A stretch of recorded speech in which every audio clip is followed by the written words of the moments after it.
hacerte una pregunta. Ya que ustedes tienen mucha experiencia en eso, ¿qué completa un taco? O sea, para que un taco esté bien rico, ¿qué debe tener? ¿Tortilla de maíz o de harina? ¿El tin de harina? ¿El tin de maíz? Debe tener carne, ¿no? Si no tiene carne, salsa. Ok. ¿Salsa picosita o? Bien picosa. Sí, que pique bien. Para que la carne esté completa, ¿cómo ustedes lo hacen? ¿La ponen en el asador y le echan pura sal o le echan ajo, especies? ¿Cómo les gusta más? ¿Mande? Es pecado si le echas algo más que sal. ¿Ok? El tin de que le eche sal, o sea, que le eche algo más que no sea sal. Ay, bien sonorense, sí, qué suave. Ay, a mí ya ustedes me han pegado también la cultura, me encanta la carne de esa manera. La de aquí no ocupa más nada. Entonces, podemos tener ideas de cuando algo está completo. Y cuando algo, pues si le echamos sazón a la carne cuando se está haciendo, pues más que completo, pues ya la echamos prácticamente a perder. Y algo así vamos a estar viendo hoy. Cuando Dios dice ya está completo y ya no necesita más nada. ¿Y por qué nosotros tenemos la tentación de echarle más sazón a lo que Dios ya ha hecho?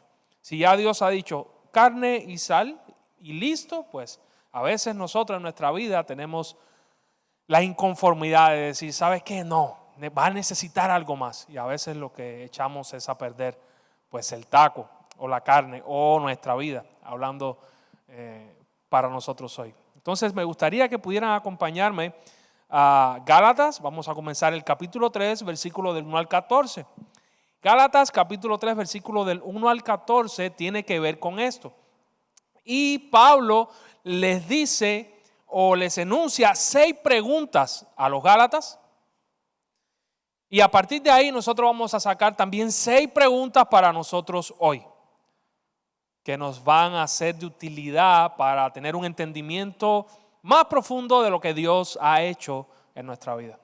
Entonces, imagínense que yo empezara la predicación sin darle ningún tipo de contexto de esta manera. Oh, Gálatas estúpidos, y que ustedes fueran los Gálatas. ¿Cómo se sentirían? Yo creo que la mitad más de la mitad es, este hombre me está diciendo estúpido a mí, ¿por qué razón? Me voy para otro lugar donde me quieran y me amen. ¿Sí? Pero Pablo está retomando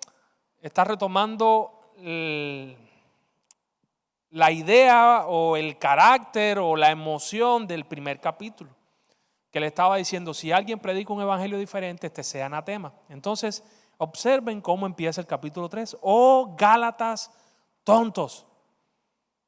Y esa palabra más fuerte traducida, pero sería estúpidos. Primera pregunta, ¿quién los ha hechizado?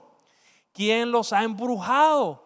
¿Quién los ha amarrado? Literal, esa palabra lo que significa es eso en el original. ¿Quién los hechizó? Pues el significado de la muerte de Jesucristo se les explicó con tanta claridad como si lo hubieran visto morir en la cruz. Solo voy a leer ahorita. Déjenme hacerles una pregunta. Segunda pregunta. ¿Recibieron al Espíritu Santo por obedecer la ley? Claro que no. Recibieron al Espíritu porque creyeron el mensaje que escucharon acerca de Cristo. Estoy leyendo Nueva Traducción Viviente. ¿Será posible que sean tan tontos? O sea, ¿será posible que no razonen? La fe bíblica pues lleva su razonamiento. O sea, hay que poner a ejercitar la mente también. Después de haber comenzado su nueva vida en el Espíritu, otra pregunta, ¿por qué ahora tratan de ser perfectos mediante sus propios esfuerzos? 5. ¿Acaso han pasado por tantas experiencias en vano? No puede ser que no les haya servido para nada. Vuelvo a preguntarles, 6ª pregunta, ¿acaso Dios les da el Espíritu Santo y hace milagros entre ustedes porque obedecen la ley? Por supuesto que no. Es porque creen en el mensaje que oyeron acerca de Jesús. Esas son las 6 preguntas que Gálatas da. Y para nosotros hoy, pues vamos a estar respondiendo esto, dentro de otras cosas. 1, ¿qué papel juega la fe en la salvación? 2, ¿qué papel juega las obras en la salvación? Y vamos a decir qué cosa es fe y qué cosa es obra. 3, ¿cuál es la relación entre la fe y la obediencia? 4, ¿cuál es la relación entre la obediencia y la recompensa? Y 5, ¿cómo nuestra obediencia produce recompensas y a la vez no es meritoria o es sin crédito? Entonces, volviendo a Gálatas capítulo 3, versículo 1. Pablo, como dije anteriormente, empieza: Gálatas tontos, ¿quién los ha hechizado? ¿Quién los ha embrujado? Cuando yo andaba por las calles aquí en Hermosillo, a veces hay carteles y me llamaba la atención, pero no entendía bien lo que era. Dice, amarre 100% garantizado para que el hombre se quede contigo y hago esto y lo otro. ¿Y qué es eso? No, eso es que hacen como brujería. Entonces, para que surja efecto. Y lo curioso es que dice 100% garantizado. Yo, híjole, tiene buena tasa de conversión eso. Pero es la misma palabra. O sea, ¿quién los embrujó? Porque Pablo les dice, ustedes escucharon el mensaje del evangelio de tal manera como si estuvieran viendo a Cristo siendo crucificado. O sea, ustedes entendieron a la perfección de que la salvación era por creer en Jesús, por creer en esa persona que era Dios y que fue crucificado y que resucitó al tercer día. O sea, ustedes lo entendieron perfectamente. Y luego Pablo les hace una pregunta lógica. Dicen, a ver, ¿recibieron al Espíritu Santo por obedecer la ley de Moisés? O sea, lo primero, Gálatas, que ustedes escucharon fue, Cristo murió y resucitó.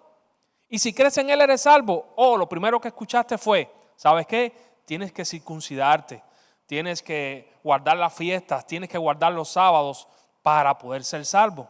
Entonces, la respuesta que Pablo hace, todas estas son preguntas retóricas que Pablo le está haciendo porque él sabe que los Gálatas saben qué fue lo que sucedió. Entonces Pablo le dice, claro que no, recibieron el Espíritu porque creyeron el mensaje y escucharon acerca de Jesucristo.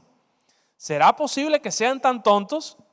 O sea, estaban haciendo algo que Pablo les estaba preocupado y estaba diciendo, no puede ser que sean tan tontos, no puede ser que sean tan estúpidos. Los Gálatas, no nosotros, ¿ok? Los Gálatas. ¿Será posible que sean tan tontos? ¿Por qué ahora tratan de ser perfectos mediante sus propios esfuerzos? Recuerden que a esas personas se les había predicado de Jesús, pero habían llegado otros maestros que habían dicho, ¿sabes qué? Jesús está muy bien, pero si no guardas la ley de Moisés, si no guardas el Antiguo Testamento, pues no eres salvo. O sea, tienes que esforzarte un poquito más para poder ser salvo. Entonces, vuelve a preguntar Pablo, ¿acaso han pasado tantas experiencias en vanos? Y si vas a otras versiones de la Biblia, vas a decir, ¿acaso han sufrido tanto por gusto o han sufrido tanto en vano? Y es que esa palabra, tanto que traduce algunas versiones como sufrimiento y esta nueva traducción viviente como experiencia, en la Biblia casi siempre aparece de una manera negativa, aparece como una experiencia negativa. Pero a veces también se puede aplicar en el sentido de que viviste una experiencia y por esa experiencia pues te debes dar cuenta de lo que te están diciendo pues está incorrecto o no, que es el caso también que Pablo está apelando en este lugar. Entonces él dice, no puede ser que no les haya servido de nada. Vuelvo a preguntarle, ¿acaso Dios les da el Espíritu Santo y hace milagros entre ustedes porque obedecen la ley? Y Pablo dice, por supuesto que no. Y déjeme explicarle un poquito más eso. Ahorita para nosotros llegamos al convencimiento de que Cristo es Rey, de que Cristo es Dios, de que Cristo murió en la cruz verdaderamente, de que Cristo ha resucitado y resucitó al tercer día para pagar por nosotros y para morir por nosotros, pagar nuestros pecados y resucitar para que nosotros también tengamos esperanza en Él. Así como Él resucitó, así también nosotros vamos a vivir con Él y vamos a resucitar eventualmente. Ese es el resumen, el Evangelio. Pero creer eso Aunque usted diga, bueno, pues está fácil. No, no está fácil. Si fuera fácil creerlo, pues todas las personas fueran creyentes o fueran cristianos. Pero para el hombre, mi hermano, para ti y para mí, no para ti y para mí, sino para el hombre sin Cristo, es creer esa verdad es humanamente imposible. No pueden creerlo. Pastor, ¿y cómo es eso? ¿Y cómo yo llegué a creer entonces? La Biblia, como vimos anteriormente, dice que el hombre está muerto en delitos y pecados, Efesios capítulo 2. Eso significa que estamos desconectados de Dios completamente y no podemos creer ni percibir las cosas que son espirituales, las que son del Espíritu. Y la creer en el Evangelio es una verdad espiritual. No es una verdad de la carne o no es una verdad del mundo físico. No es una verdad que tú digas, oh sí, por la experiencia, 2 más 2 es 4, entonces sí, tengo evidencia y lo creo. No, esto, para creerlo, el Espíritu Santo tiene que venir a nuestra vida, tiene que cambiar nuestro corazón, que la Biblia lo ilustra como que tenemos un corazón de piedra. Entonces el Espíritu Santo viene, nos quita ese corazón de piedra incrédulo, nos pone un corazón, ahorita lo ilustra como un corazón de carne, que ahora sí esté listo para aceptar esta verdad espiritual. Y entonces cuando el Espíritu Santo hace esa obra dentro de nosotros, entonces, oh, sí lo creo. ¿Cómo yo me he pasado 30 años sin creer en esto y ahora yo lo veo clarito, clarito? Yo no sé, yo era tonto. ¿Cómo no lo podía ver? Y el punto es ese, mi hermano, que el Espíritu Santo hace esa obra en nosotros y creemos. Pero no solo creemos en eso, sino que el Espíritu Santo también te capacita y me capacita con dones y prodigios y milagros. A lo mejor tú y yo todos los días nos abrimos el mar rojo. Y si hay alguien que haya probado y haya ido a Aquino y haya abierto el mar, por favor, tengo un lugarcito, tengo un trabajo práctico que hacer por un lugar a ver si ayudan a unas personas que conozco para que abran el mar también. No sé, a lo mejor no, pero ¿en qué sentido Dios te capacita? Dios, su Espíritu Santo, si eres creyente, está dentro de ti y si te da dones espirituales para edificar la iglesia. Y era lo que le había pasado a los Gálatas. Dios había enviado su Espíritu, los había salvado, ellos habían creído, pero no solamente eso, sino que en su vida ellos podían ver que cuando oraban por alguien, no siempre, porque no pasaba siempre, pero cuando oraban por alguien, esa persona sanaba. Orar es decir, Señor, te ruego que lo sane. ¡Pum! Y esa persona se sanaba. Que cuando llegaba una persona, pues había otra persona de la iglesia que decía, ¿sabes qué? Ayer cuando estuviste comiendo la carne asada que no invitaste al pastor y casi te atragantas, ayer te pasó eso, pero ¿sabes qué? Dios te libró y hoy estás aquí. Y Dios quiere que tú hagas esto y esto y esto. Es como una especie de profecía, por ponerle algo así. Y eso lo hace el Espíritu Santo. Entonces, estos Gálatas, otros en ese tiempo también hablaron en lenguas. Hablar en lengua es tú empezar a hablar en un idioma, tiene que ser idioma, no balbuceo, no arranca la pata a la vaca mansa, como se practicaba en Cuba. No sé si me habrán entendido, lo dije muy rápido. Voy un poquito más lento. Arrascarle a la pata a la vaca mansa. Ahora sí.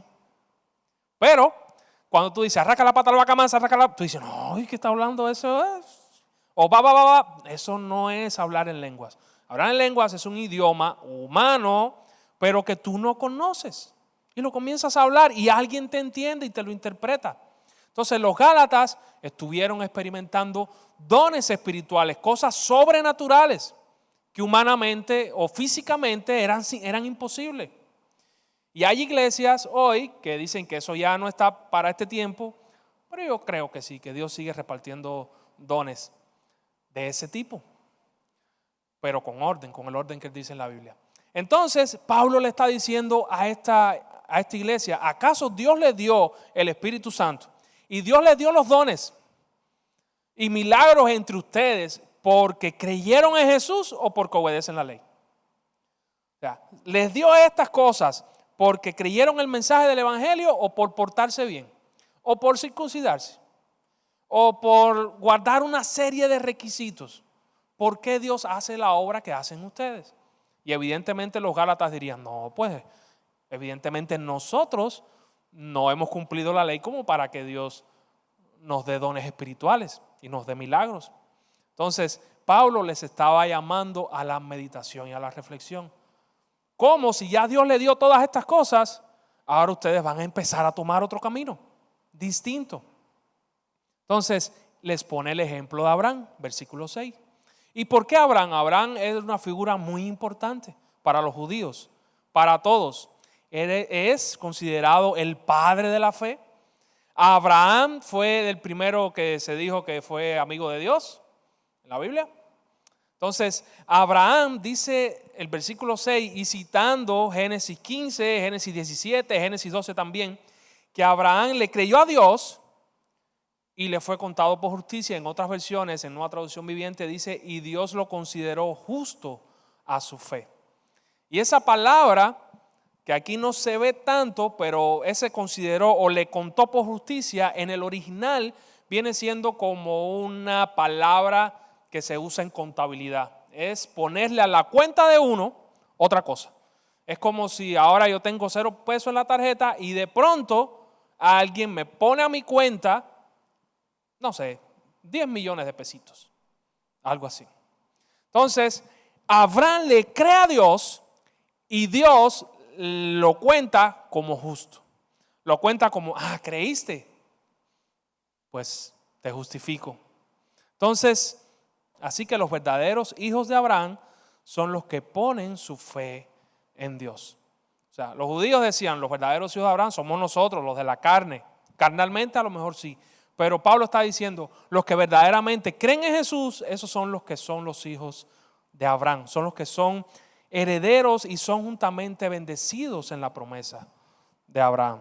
Recuerden que Pablo está debatiendo para saber si por la ley uno puede ser salvo o no. Por su igualdad en el Antiguo Testamento uno puede ser salvo o no. Y no quiere decir que sea malo. Ahorita vamos a ver por qué. Pero sigue diciéndole Pablo a los Gálatas lo siguiente, en Gálatas capítulo 3, versículos del 15 al 18. Hermanos, hablo en términos humanos. Un pacto, lo que Dios hizo con Abraham fue un pacto. Aunque sea de hombre, una vez ratificado, nadie lo invalida ni le añade. Ahora bien, a Abraham fueron hechas las promesas y a su simiente. No dice y a las simientes como si hablase de muchos, sino como de uno, y a tu simiente, la cual es Cristo, o a tu descendencia. ¿Qué pasaba?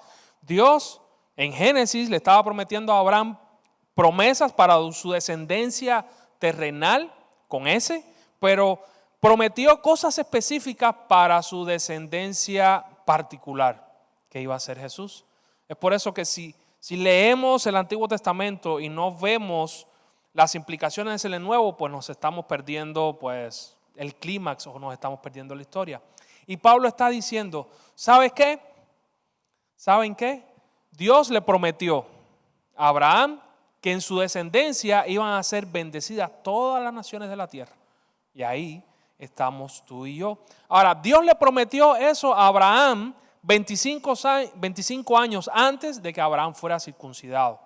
La circuncisión marcaba como el inicio de la ley, por decirlo de alguna manera. Entonces, piensa en ti y en tu niño. Piensa que tú le dices, ¿sabes qué? Cuando se termine el periodo escolar, te voy a llevar a Disneylandia.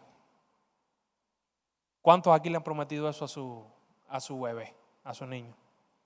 ¿Qué diferencia hay entre esa promesa y esta? Si te portas bien y sacas buenos resultados en las pruebas finales, pues te voy a llevar a Disneylandia. ¿Notan alguna diferencia?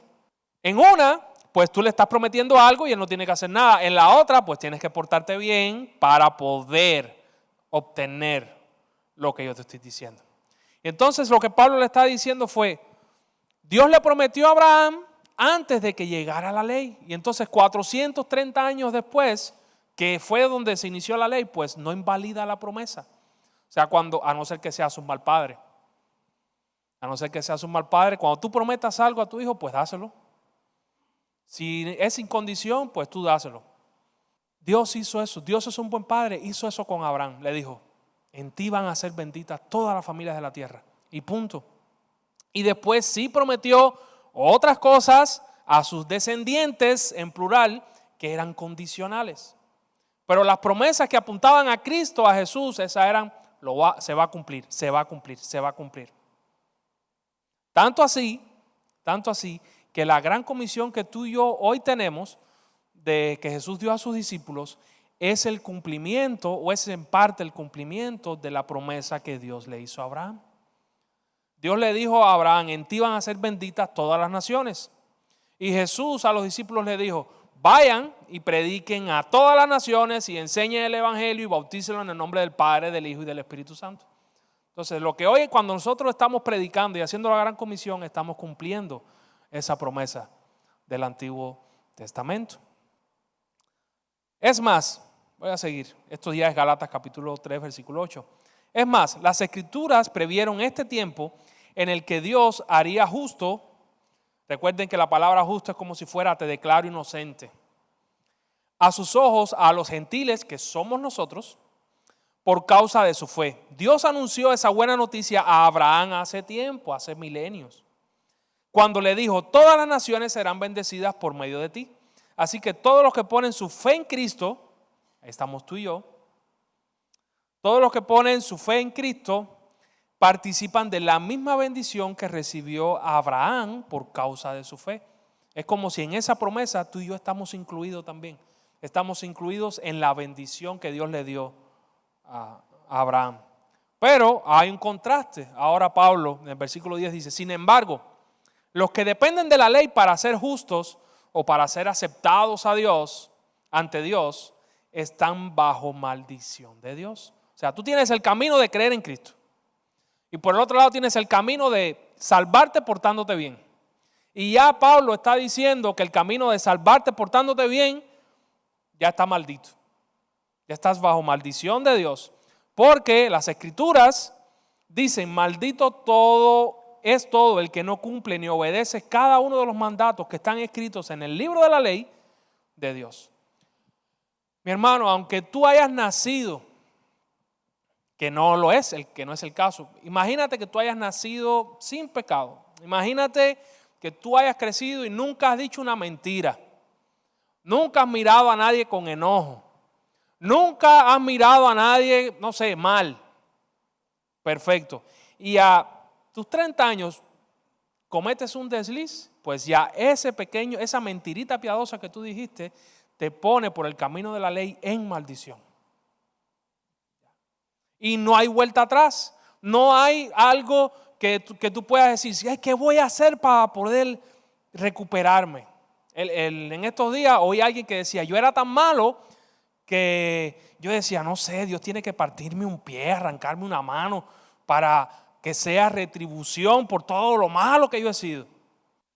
Pero ese es el camino de la ley. Ese es el camino, un camino que ya está maldito. Ese para ti, para mí, ya no existe. Versículo 11. Queda claro entonces que nadie puede hacerse justo ante Dios por tratar de cumplir la ley. Ya que la Escritura dicen es por medio de la fe que el justo o el que es aceptado delante de Dios tiene vida. El camino de la fe es muy diferente al camino de la ley, que dice es mediante la obediencia a la ley a la que una persona tiene vida. Tendríamos que cumplir la ley perfectamente. Tendríamos. Pero Cristo, versículo 13, nos ha rescatado de la maldición dictada en la ley. Fíjense que la ley no es maldición. La ley no es maldición. Las consecuencias de no cumplirla es la maldición que tenemos. Es la maldición que cayó en el mundo desde Génesis capítulo 3, cuando Adán y Eva rompieron el pacto, el primer pacto que tuvieron con Dios. Entonces la ley no es mala. Malas son las consecuencias de no cumplirla, que es en la que está la humanidad completa. Entonces, pero Cristo nos ha rescatado de la maldición dictada en la ley. Cuando fue colgado en la cruz, cargó sobre sí la maldición de nuestras fechorías, pues escrito está, maldito todo el que es colgado en un madero. ¿De dónde sale eso en la Escritura? Deuteronomio 21, versículos 22 y 23. Escuchen lo que dice. Si alguien comete un delito, eso es la ley, si alguien comete un delito digno de muerte y por eso lo ejecutan y luego lo cuelgan en un madero, el cuerpo no debe quedar allí colgado toda la noche, habrá que enterrarlo ese mismo día, porque todo el que es colgado es maldito ante los ojos de Dios. Tú y yo merecíamos ser colgados y ser malditos ante los ojos de Dios. Pero Jesús fue colgado y se hizo maldición para que nosotros no tuviéramos que pasar por eso. Fíjense si Dios te amó, que te quitó la maldición de arriba y se la puso Él, sin Él merecerlo. Versículo 14. Mediante Cristo Jesús, Dios bendijo a nosotros, a los gentiles, con la misma bendición que le prometió a Abraham. Lo mismo que le prometió a Abraham, nos lo prometió a nosotros, a fin de que los creyentes pudiéramos recibir por medio de la fe el Espíritu Santo prometido. O sea, lo mismo que hizo con Abraham, prácticamente lo hizo con nosotros. Nos bendijo, nos libró de la condenación del pecado y puso el Espíritu Santo sobre nosotros. En resumen, estas 6 preguntas. ¿Qué papel juega la fe en la salvación? Es el medio por el cual somos salvos. Dios y la fe, dice la Biblia en Efesios, que es un don de Dios, no es de nosotros. O sea, cuando nosotros creemos, no piensen que es porque nosotros somos buenos, porque yo sí creí. No, la fe, esa fe de creer te la regaló Dios, porque ni tú podías creer por ti mismo, ni yo podía creer por mí mismo. Pero esa fe nos las regaló Dios para poder creer en Él. Entonces, la fe es el medio por el cual nosotros somos salvos, la manera por la cual podemos creer en Cristo. ¿Qué papel juegan las obras en la salvación? Ninguno. O sea, las obras, cuando me refiero a obras, es a lo que yo hago para poder ser salvo. ¿Qué yo puedo hacer para eso? Nada. Nada. Y si tú me dijeras, la fe, oye, pero yo tengo fe, la fe es mía. Tú puedes hacer lo mismo prácticamente, aunque no lo ilustra perfectamente, pero tú puedes hacer lo mismo que un niño cuando va a nacer. O sea, la madre hace casi que todo el trabajo, la madre es la que da a luz, el niño nace. Ustedes se imaginan a un niño diciendo, ¿sabes qué? Prográmame para de aquí a 15 días. Yo estoy muy cómodo aquí adentro en la barriguita de mi mamá. Ahora no quiero salir todavía. No, el niño nace cuando le toca, no cuando él quiere. Entonces, eso mismo es lo que sucede con nosotros, un nuevo nacimiento. Entonces, la obra, o sea, nosotros no aportamos nada a la salvación. No hay nada que podamos hacer, no hay nada que hacemos. Tercero, ¿cuál es la relación entre la fe y la obediencia? Ahí sí hay relación entre la fe y la obediencia. Porque, vamos a seguir con la ilustración del niño. El niño no nace cuando quiere, sino cuando soberanamente le toca su tiempo. Pero, si llora, ¿qué pasa? Vamos a suponer que si llora, pues le dan de alimento. Cuando pide cosas que son necesarias, pues se le da. Así mismo es la fe y la obediencia. O sea, tú crees en Dios. Y como tú crees en Dios, ya empezaste a creer, oye, es verdad, Dios es real, entonces voy a empezar a obrar como Dios quiere que yo obre. En el sentido de, Dios te dice, hay carnita asada después del servicio, pues tú te quedas para el servicio. O sea, la fe o creer en algo te hace comportarte de una manera. Número 4, ¿cuál es la relación entre la obediencia y la recompensa? Mi hermano, no creemos o no somos salvos por buenas obras, pero si pudieran ir conmigo a 2 Corintios capítulo 5, capítulo 5, versículo 10, que no lo puse ahí, pero está muy ilustrativo. Dice así la palabra de Dios. 2 Corintios capítulo 5, versículo 10. Pues todos tendremos que estar delante de Cristo para ser juzgados. O sea, toda persona, todo hombre, toda mujer, todo ser humano va a pasar por el tribunal de Cristo para ser juzgado.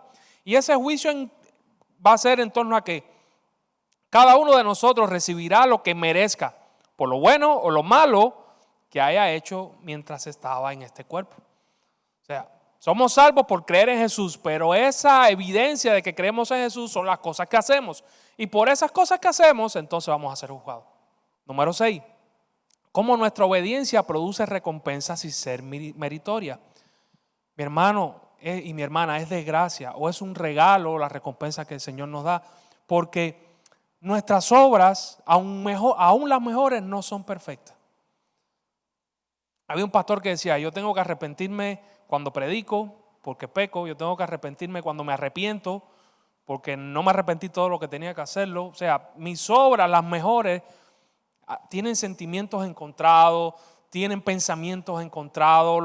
Creo que lo estoy haciendo por una motivación correcta y a lo mejor hay un poco de orgullo por algún lugar. Entonces, lo que nosotros hagamos no nos garantiza nada. Si amamos a Dios como Él quiere, pues eso nos da evidencia de que vamos por un buen camino. Pero no debemos hacer las cosas para esperar recompensas, porque ya Dios, dice la palabra, nos ha bendecido con toda bendición, con toda. No faltó ninguna que te haya bendecido, aún en donde estés. Piensen en esto. Los Gálatas habían creído en Jesús. Los Gálatas estaban experimentando el poder del Espíritu Santo, estaban experimentando los dones de Dios. ¿Qué los llevaría a ellos a decir nos hace falta algo más?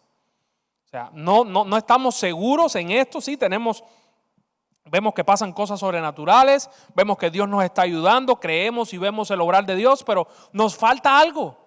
Nos falta algo. Y ahí aparecieron los maestros. ¿Saben qué? Tienes que circuncidarte para tener más seguridad. Y yo te pregunto en esta mañana, ¿qué nos llevaría a nosotros a tratar de ser perfectos por nuestros propios esfuerzos? Como Pablo le dice a los Gálatas.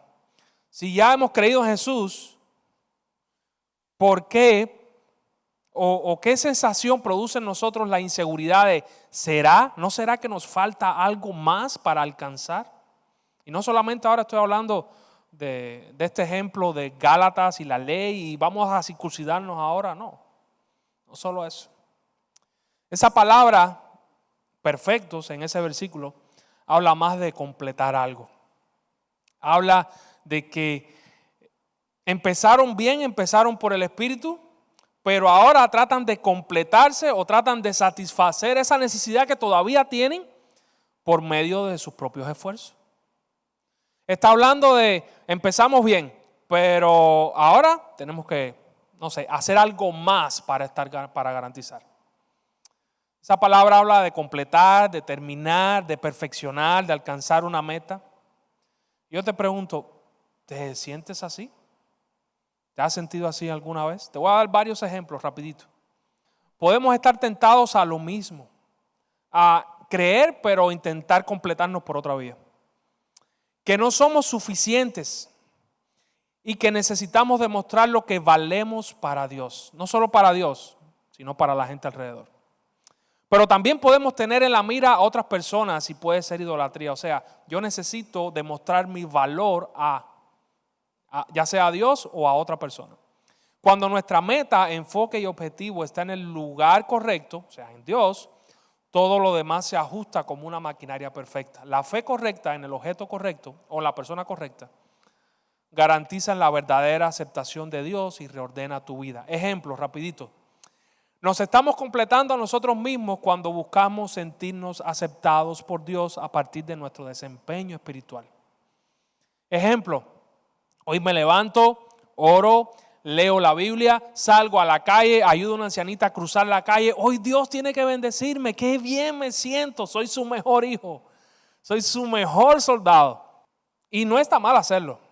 El problema está que cuando nuestro corazón o el sentirnos aceptados por Dios depende de eso, pues nos estamos intentando completar por nosotros mismos, porque estamos haciendo cosas para sentirnos seguros. Pero nuestra seguridad no debe estar ahí. Debe estar en el hecho de que ya Cristo te aceptó, ya tú creíste en Él, ya no queda más nada. Otra, pensamos que Dios nos ama más cuando cumplimos y nos ama menos cuando fallamos. Es algo humano. Y es algo humano porque desde chiquito lo estamos experimentando. Pero Dios no es así. Dios te ama y punto. Y no siempre estamos diciendo, no, yo soy salvo por lo que yo hago. Pero vivimos como si el amor de Dios pues fluctuara. No, este día Dios tiene que bendecirme, pero en este otro dije una mentira y me partí un pie. Oh, sí, Dios se enojó muchísimo conmigo. Dios pues me ama menos. No, Dios no te ama menos. Puede ser que Dios te esté disciplinando por algo que no tiene que ser tampoco, pero Dios nunca te va a dejar de amar. Él te ama y punto.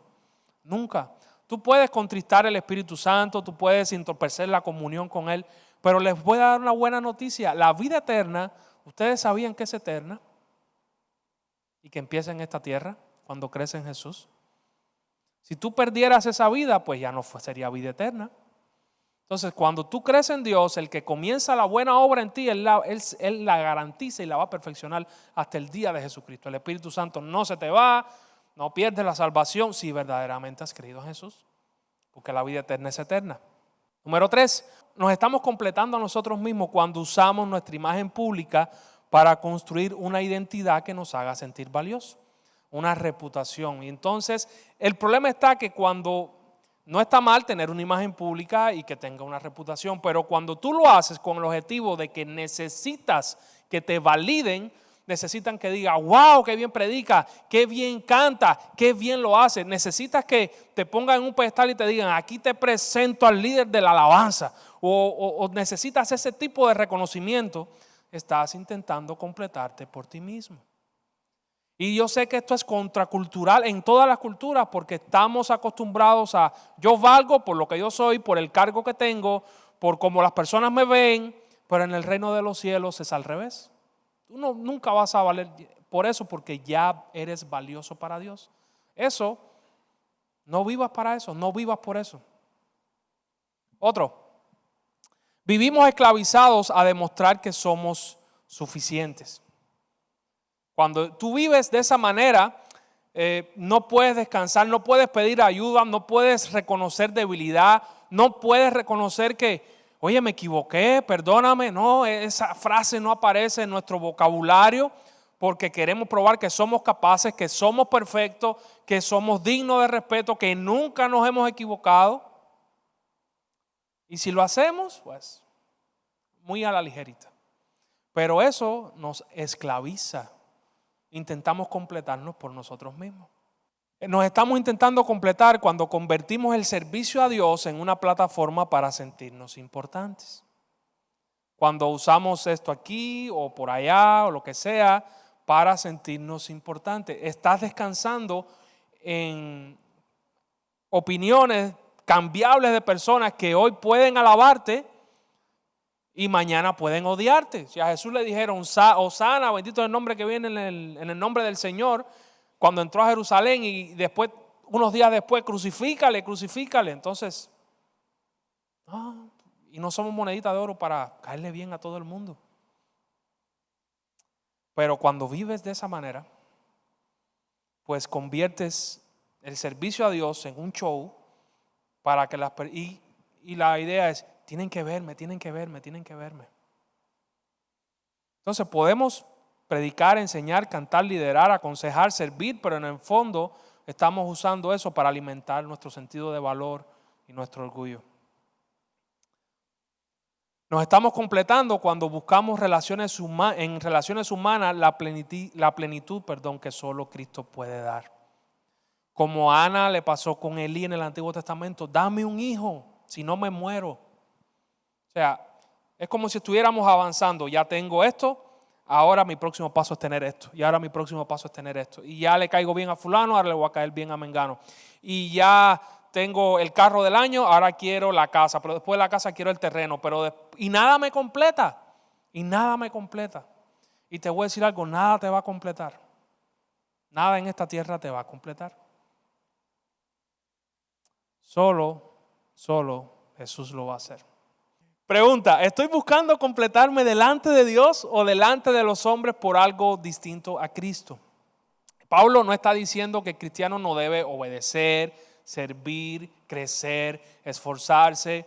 No está diciendo que las cosas materiales son malas, no malos somos nosotros que ponemos nuestra vista y nuestra esperanza y nuestro enfoque en esas cosas. Pero no está diciendo que eso sea malo, no nos está llamando a vivir tampoco en una vida ascética, en una urna de cristal y ya no me conecto con más nadie. No, lo que está diciendo es que ninguna de esas cosas puede ocupar el lugar del Espíritu y de Cristo como fuente de nuestra plenitud. Y yo te pregunto en esta mañana, ¿cuál es tu anhelo? Que tú esperas que ese anhelo te haga sentir satisfecho, te haga sentir completo. Piensa en tu corazón. Yo sé que lo tienes, no te mientas a ti. Yo sé que lo tienes, sé que tienes anhelos que tú dices, cuando esto suceda, voy a ser feliz. Cuando esto suceda, voy a descansar. No va a ser así, porque cuando lo tengas vas a querer otra cosa, o no va a venir en un paquetico perfecto, porque en este mundo no te vas a encontrar nada así. Entonces, ¿cuál es la solución que propone la Biblia, que propone Pablo y el Espíritu Santo? Pues reordena todo, que son cosas buenas, pero reordénalas a la manera de Jesús, no a como tu entendimiento. Reordena todas las áreas de tu vida, hasta la fe, la amistad, la casa, los viajes, carros, nada de eso es malo, pero reordénalo de una manera que tú digas, a ver, en esta parte de mi vida, de por ejemplo la educación de mis hijos, ¿cómo la Biblia me dice que yo tengo que hacerlo? Estar completos en Cristo es agarrar cada parte de nuestra vida y ponerla en sumisión a lo que dice su palabra. Es confiar en Él. Estar completos en Cristo es creerle. No es lo mismo creer en Dios que creerle a Dios. Satanás cree en Dios. Hasta ahí. Y los demonios, dice, no lo digo yo, Santiago, en el libro de Santiago de la Biblia dice, los demonios creen y tiemblan. ¿Saben por qué? Porque conoce a Dios. Lo conoce. Pero lo que no hacen es creerle a Él y no pueden hacerlo tampoco. O sea, yo creo en Pedro porque yo lo veo. Pero si Pedro me dice, mañana te voy a traer $1,000,000, pues, híjole, ese es el punto de lo que Dios quiere. Confía.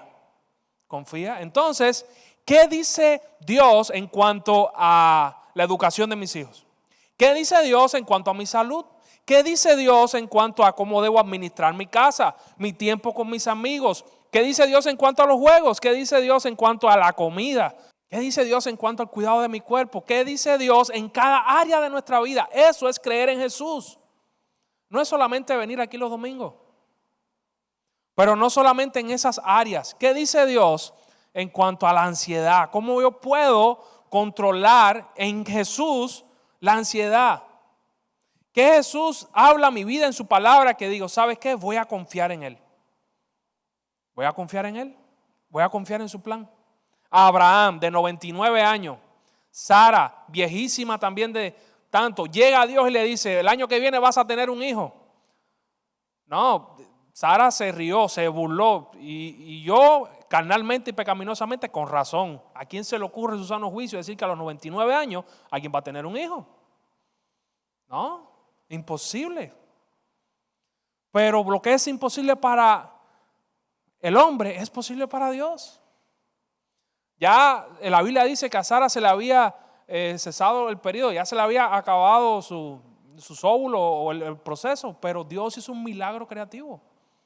Entonces, como si yo, por ejemplo, me siento ansioso y esa ansiedad me lleva a deprimirme, pero Dios en su palabra me dice, confía, no temas. Yo estoy contigo, así como estuve con Moisés, también voy a estar contigo. Esfuérzate y sé valiente. Tengo dos opciones. Tengo la opción de decir, ¿sabes qué? Sí, pero mejor yo hago las cosas a mi manera, porque no confío, no, te vas por un mal camino. Pero si tú dices, ¿sabes qué? Tú lo dijiste, Dios, yo voy a creer en ti. Mi trabajo es creer, el tuyo es hacer la chamba. Tú vas a hacer algo, no sé qué ni cómo, pero allá tú. Tú me dijiste que yo confiara y creyera en ti. ¿Qué Dios dice sobre la tentación? ¿Qué Dios dice sobre la alegría? ¿Cómo puedo tener ese gozo y esa alegría adentro? O sea, que Dios habla de eso. Y creerle a Dios implica obedecer su palabra. Y cuando hacemos eso, cuando lo obedecemos en esas áreas de amor, cuando lo obedecemos en las áreas de rechazo o cuando en las áreas de apatía, o sea, que tengo apatía, tengo flojera. Hoy me levanté, hoy el meme se hizo realidad. Hoy me levanté y le dije a mi esposa, no tengo ganas de levantarme. Pero tú eres el pastor. Y dice, pero no tengo ganas de levantarme. Estoy cansado, ando. No sé qué le echaron ayer al pie de queso. Entonces, creerle a Dios es en todas las áreas de tu vida, física, emocional, ver qué Dios tiene, qué palabra tiene para tu vida y creerle.